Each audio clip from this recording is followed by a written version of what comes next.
Hello viewers నమస్తే ఈ వీడియోలో పెల్విక్ ఇన్ఫ్లమేటరీ డిసీజ్ గర్భసంచి పొర యొక్క ప్రాబ్లమ్ అసలు దాని మూలంగా ఎందుకు ప్రెగ్నెన్సీ రాదు అని గురించి వివరించుకుందాం. ఓకే, జనరల్లీ ప్రెగ్నెన్సీ రాని వాళ్ళకి 3 రకాల ట్రీట్మెంట్స్ అనేవి ఉంటాయి. ఒకటి న్యాచురల్గా కన్సీవ్ అవ్వమని మెడిసిన్స్ ఇస్తాము, లేదు ఆ కేటగిరీ ఆఫ్ పేషెంట్స్ కన్సీవ్ అవ్వకపోతే నెక్స్ట్ ట్రీట్మెంట్గా IUI అనే పద్ధతి ద్వారా ట్రై చేయడం అనేది జరుగుతుంది.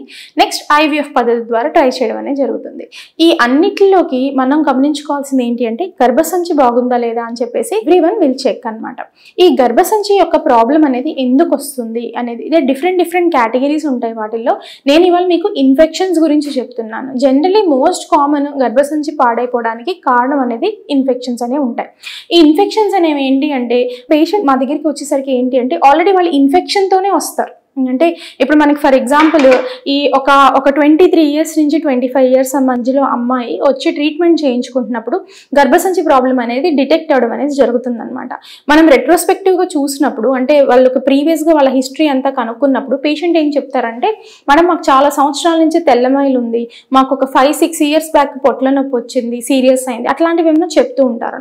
కొంతమంది ఏసిమ్టమాటిక్గా ఉంటారు, అంటే చిన్న పొట్ల నొప్పులు వచ్చినప్పుడు మనం జనరల్లీ కేర్ అనేది ఏమీ తీసుకోం చిన్న వయసులో. సో ఆ టైంలో వచ్చేసి ఇన్ఫెక్షన్ అనేది గర్భసంచికి వచ్చే అవకాశం అనేది ఉంటుంది అనమాట. మ్యాక్సిమం సిమ్టమాటిక్గా ఉండి అంటే ఎటువంటి సిమ్టమ్స్ లేకుండా ఉండే అవకాశం తక్కువ ఉన్నా కొంతమంది పేషెంట్లో సిమ్టమ్స్ ఏమీ లేకుండా కూడా ఇన్ఫెక్షన్ వచ్చే అవకాశం అనేది ఉంటుందన్నమాట. దానివల్ల ఏం జరుగుతుంది? గర్భసంచి జనరలీ ఇది గర్భసంచి యొక్క ద్వారము భార్యాభర్తలు కలిసినప్పుడు వీరికణం ఇక్కడ డిపాజిట్ అయ్యి ఎగ్ రిలీజ్ అయిన తర్వాత ఎగ్ స్పర్మ్ కలిసి ప్రెగ్నెన్సీ అనేది అతుక్కోవాల్సింది గర్భసంచిలోనే. ఇప్పుడు మనం ఏదైనా సరే అగ్రికల్చర్ ల్యాండ్లో అయినా సరే మనం విత్తనం మంచిది వేసినా సరే ల్యాండ్ బాగుంటేనే మనకి ప్లాంట్ అనేది వస్తుంది. ఇది కూడా అంతే.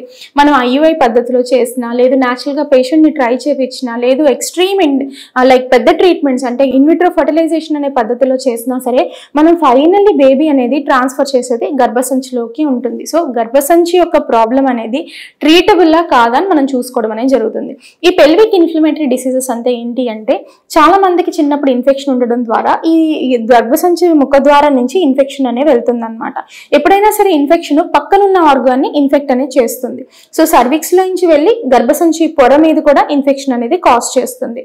ఆ తర్వాత ఈ ట్యూబుల్ లో నుంచి కూడా ఇన్ఫెక్షన్ అనేది వస్తుంది అనమాట. యాజ్ సచ్ ఈ ఇన్ఫెక్షన్ అనేది uterus cervix and fallopian tubes అన్నిటికీ వ్యాపించడం అనేది జరుగుతుంది అనమాట. దీంట్లో అన్నిటికన్నా ముఖ్యమైన ఇంపార్టెంట్ భాగం వచ్చేసి ఎండోమెట్రియం.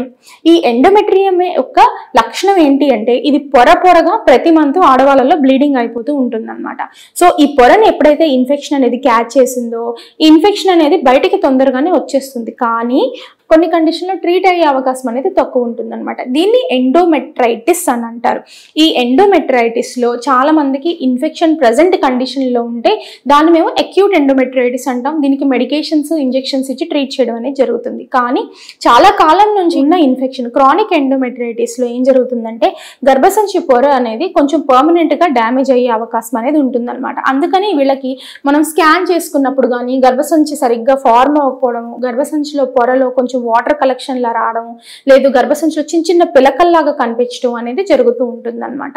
సో ఈ క్రానిక్ ఎండోమెట్రైటిస్ అనేది చాలా సంవత్సరాల నుంచి ఉన్న ప్రాబ్లం. ఈ పర్టికులర్ ప్రాబ్లమ్స్ ఏమవుతుంది అంటే ఈ ట్రీట్మెంట్ పరంగా ప్రెగ్నెన్సీ అనేది రావాలి అన్నా సరే గర్భసంచి పొర రాకుండా హిండర్ చేస్తూ ఉంటుంది అనమాట. సో ఏ పర్టికులర్ ట్రీట్మెంట్కైనా సరే ఎండోమెట్రియం అనేది అంత ఇంపార్టెంట్. సో దీనికి ఏమి ట్రీట్మెంట్స్ ఉంటాయి, ఎలాగ వీటిని మనం క్లియర్ చేసుకోవచ్చు అంటే ప్రెసెంట్ ఇన్ఫెక్షన్ అయితే నేను ఇందాక చెప్పినట్టు సుమారుగా మనం ఒక 14 డేస్ నుంచి 21 డేస్ దాకా యాంటీబయాటిక్స్ ఇవ్వడం అనేది జరుగుతుంది.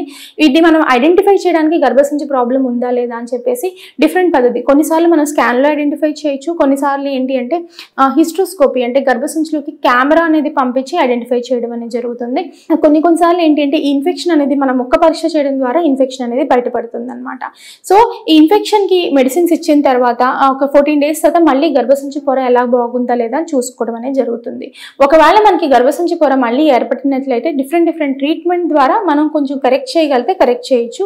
కానీ పర్మనెంట్ ప్రాబ్లం ఏదైనా వచ్చినట్లయితే, అంటే గర్భసంచిలో ఆల్రెడీ అతుకులు ఫార్మ్ అయిపోయినా, గర్భసంచి పొర అనేది సన్నగా మారిపోయినా సరే ఈ పర్టికులర్ పేషెంట్కి ట్రీట్మెంట్ ఇవ్వడం అనేది కష్టంగా మారుతుంది.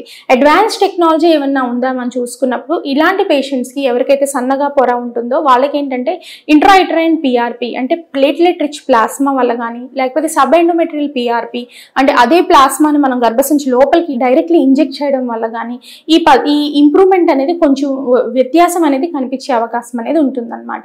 సో ఈ గ్రోత్ ఫ్యాక్టర్స్ ద్వారా ఏమైనా ఇంప్రూవ్ అవ్వగలిగితే ఈ గ్రోత్ ఫ్యాక్టర్స్ ద్వారా ఇంప్రూవ్ అయ్యి మనం వీళ్ళకి ట్రీట్మెంట్ అనేది ఇవ్వగలం అనమాట. సో గర్భసంచిలో ఇన్ఫెక్షన్స్ రావడం అనేది నెగ్లెక్ట్ ఎప్పుడు చేయకూడదు.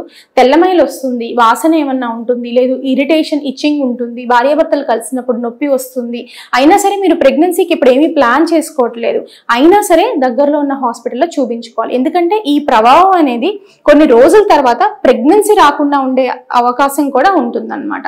సో ఈ పర్టికులర్ సిమ్టమ్స్ అనేవి అందరూ గమనించుకోవాల్సిందిగా కోరుతున్నాను. Thank you verse.